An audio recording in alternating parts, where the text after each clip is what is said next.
One of the things that we do with our members in Multi-Service Mastery, our mastermind community, is we talk to them about how they structure their organization.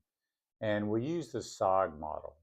So the SOG model is we have somebody who's the head of the company, and then we have three leaders under them: services leader, growth leader, and operations leader. Now, many times in a very small organization, startup organization, one person might fill multiple roles. And a great exercise for you to do to gain clarity on what your organization needs to look like and what you need to do to form a great team is think about where you want your organization to be in 5 years. For instance, you might say, in 5 years, I want my organization to have $5 million in annual revenue.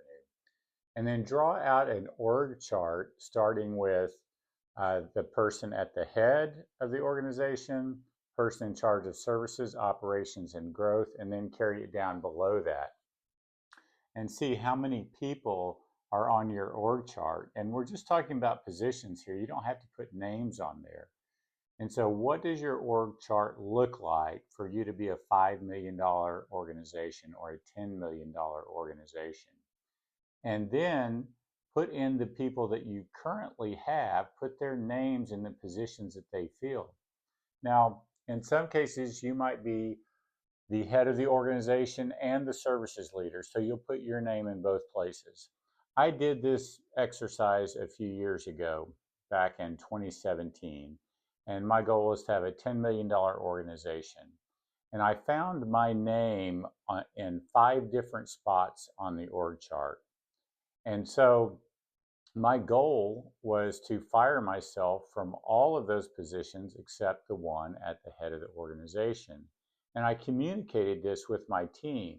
And so as I started developing people under me and they were filling the roles that I was previously filling on the org chart, over time, then I was able to fire myself from the 5 jobs that I had in the company.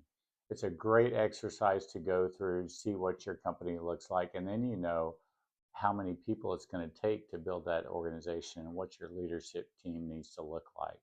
So build a future org chart, put your name on there and all the positions that you fill as well as the rest of the team, and start figuring out how you can fire yourself from those multiple positions.